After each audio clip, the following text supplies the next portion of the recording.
Hi folks, welcome back. I'm Lynn with PFM Arts and I have gotten most of the ink off my hands, so that is a great thing.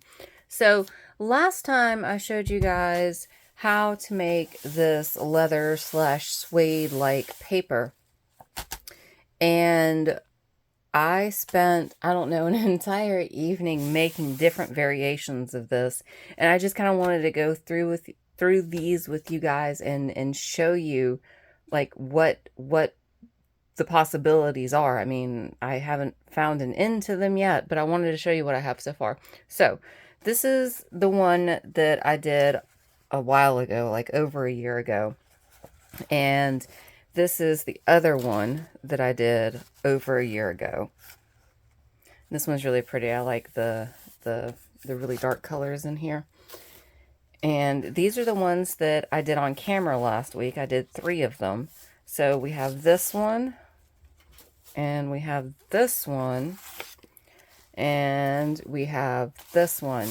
And these ones I did with about a medium weight paper bag, and I'll show you guys the differences that I've found as I've been on this paper crumpling slash inking journey so far. So you guys can make the decision, like what kind of result that you're, I bumped the camera, what kind of result that you're looking for. So I did these, and then I said, hey, wouldn't it be cool to try some gilding on this? So I did the same thing, but this was a very lightweight paper bag.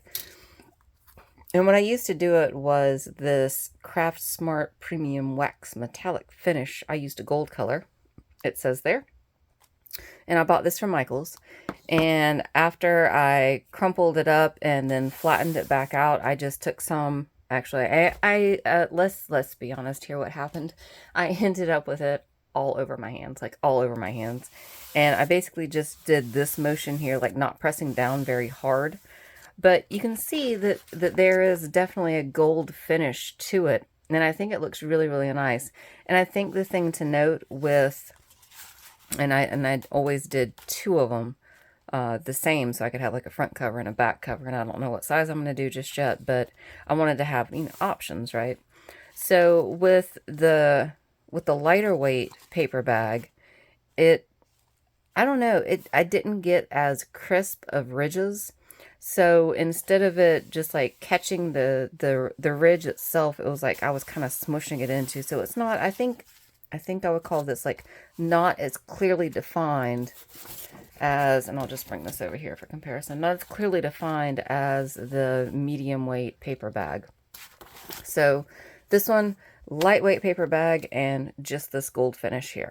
Okay, so, and then I said, after I did these 2, I said, well, what else? And just so everyone knows, I've already put the conditioner on here, and the conditioner is pretty much dried at this point. And these are really soft too, by the way. So then I said, well, what happens if I put a color on first? So I showed you in last week's video that I would put on the lightest color and go kind of heavy with it. And then the medium color, kind of a medium weight. And then the very darkest color, I would just kind of go in and brush things here and there. So for this one, I used a lightweight color. And I'm pretty sure, I'm just reaching to try to find it. I'm pretty sure I used the Gathered Twigs on here first.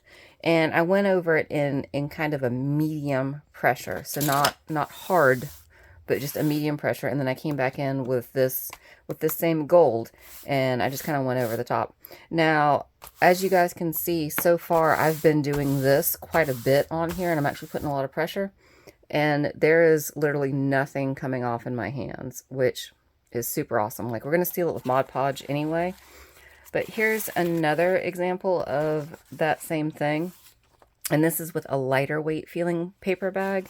So same technique, different weight. So these ones are more distinct, the wrinkles in here, and these ones are more fine. I like them both, like 0 issues. I like them both, but it's just kind of it's a difference. And it's very distinct because I use the same colors.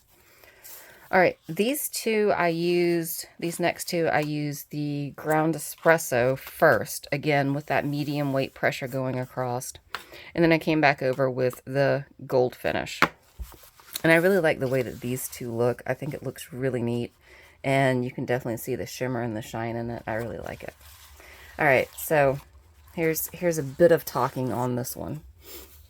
So this was a paper bag that I recently acquired when I bought something at a store. And this paper bag, this is actually the bottom part of the bag. And I left it because I wanted to show you what it looked like to begin with. Can you see that on here? Yep, so it's not a matte finish. I mean, it's kind of matte, but it still has like the color that's still left in here. So it has kind of a shine to it.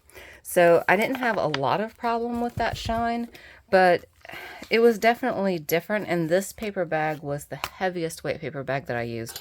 And because of that, it ended up tearing quite a bit. It tried to tear here, right there, and it tried to tear in a couple of different places.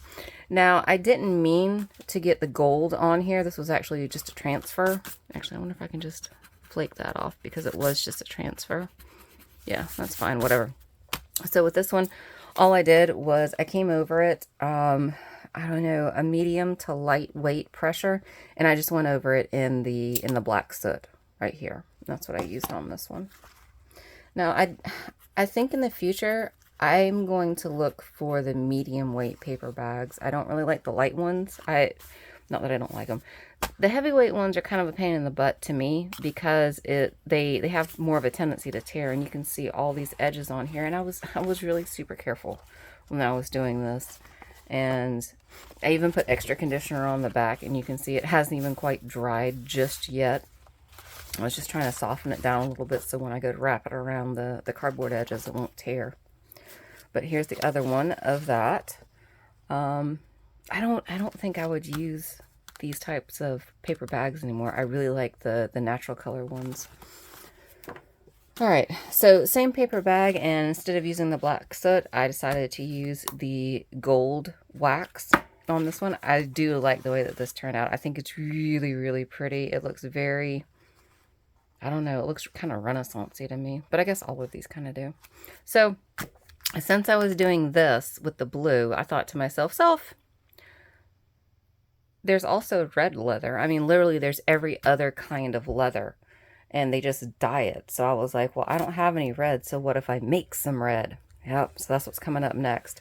And this one ended up turning out really strange, but I like it. It looks almost like snake skin. Can you guys see that? Let me bring it up a little bit to the camera, especially like on this end. It looks kind of like snake skin, and I'm not mad about it. It's just, that's not what I had in my mind when I started. So you may be asking, how did you do this? Well, this is a lightweight bag, and for whatever reason, this bag had that kind of ripply texture to it. I don't know. I didn't do anything differently to the texture. I just cut it out, balled it up, and put ink on it. So I came in first with the fired brick, and I went over it very, very heavy, like super heavy, to try to just ink up as much as I possibly could. And then I came in with probably about a medium pressure, and I put some aged mahogany on it. And you can see kind of where I put the aged mahogany. It's a little bit darker than the rest of it. And then finally I came in with the black soot on top, which is where you see all these black marks on here. And that's again with just the very light pressure. But I do really like the way that this turned out. This is not at all what I had in mind when I started this, but I'm actually really surprised the way it turned out. And actually this one, you can actually see the texture on it a little bit more. Okay, so before I go on to that one, so after I did this one, I said, okay, well, what if I come over and just do a little bit of ink on the top and then put some gold on it? Okay, so yeah, so this is what happens when you do that. So this is a lightweight paper bag, and I came over with the aged mahogany, and I kind of kissed the top of it, probably medium to lightweight pressure is what I did here, because I didn't want super rich color, I would suppose. Rich would be the word that I would use. And then I just came back again with my goopy fingers, and I went over the top of this, and the ink that you see on my hands now is from the edges of my ink pads. These are disgusting and I need to fix them. But You know, that's just a word. If you decide to use this technique, like this one, you can definitely see it on here, like all of this. This should be gray. It's not really gray anymore. You get ink all over everything. So this ink that's coming off is from me touching the ink pads, not from the paper itself. Okay, so I came back over with my very, very gold hands, and I just kind of brushed over the top of it in a very, very light manner. And this is what I ended up with. And I think this one could be my favorite one of them all. I'm not sure, but this one was just like really cool to me. Not that it looks like anything, but I just like it.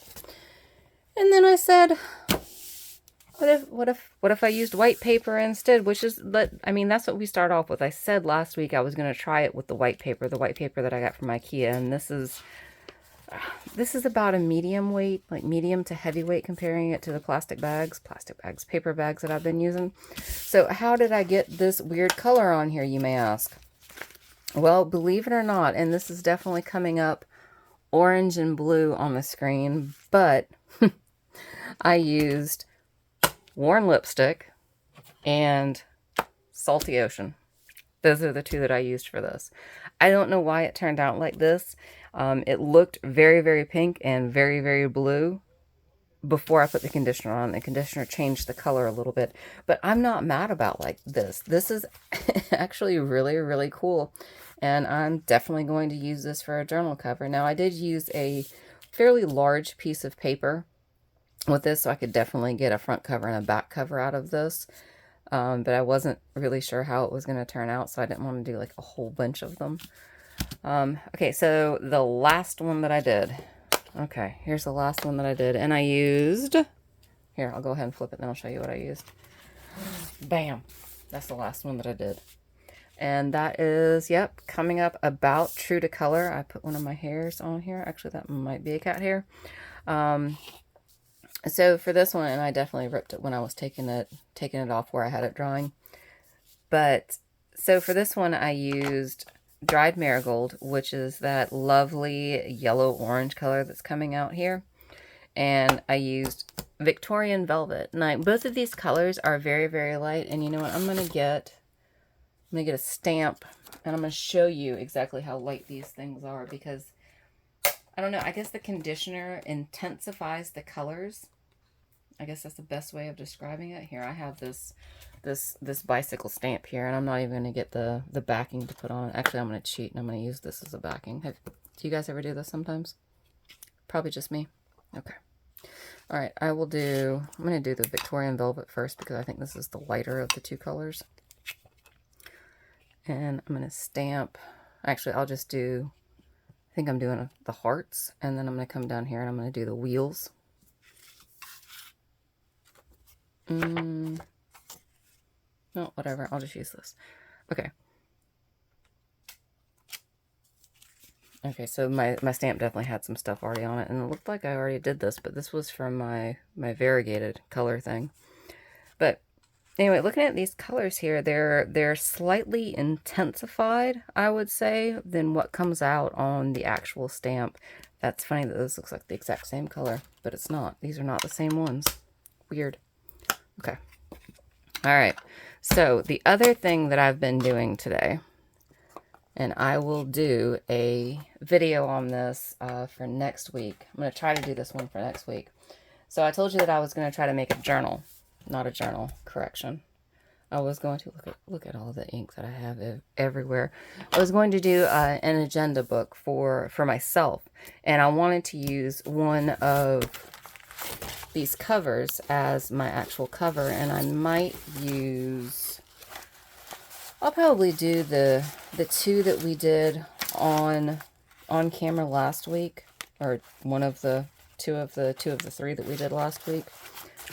So probably this one and that one, or maybe I can get it out of this because it is going to be fairly large. So, but what I was doing today, I was practicing with my cinch machine, and I made a thing, and I'm very, very excited. Okay, you guys ready? Ta-da! I made this, I made this. So these are the eyeball things that I ordered from Amazon. So number one, the backing that's on the back of them, the backing that's on the back, right? Okay, so it was white and I thought it was a sticker. It's not a sticker. Fun fact, it's not a sticker. So I ended up having to glue it on here anyways, but I would have used glue regardless because I don't trust the glue at all. And you guys know that. I never trust glue. So, and I wasn't going to put the eyeball on it because this isn't really like an eyeball journal, agenda book, whatever thing that I wanted to make. But I said, you know what? I'm practicing anyway. My piece of paper, this is one of the old ones that I had made last year. I was like, you know what? I already have a hole in here. You know what? Let's just find an eyeball that kind of fits the hole and let's go with that. But look, and this is paper that I found in the my thrift store, craft store that I go to. Look, I am absolutely elated with how this turned out. Do you guys want to see the inside? It's unremarkable, but I love it. Unremarkable, but I love it. That's right. Yeah, I'm very happy with this. So I will show you guys. You want to see the back? There's the back.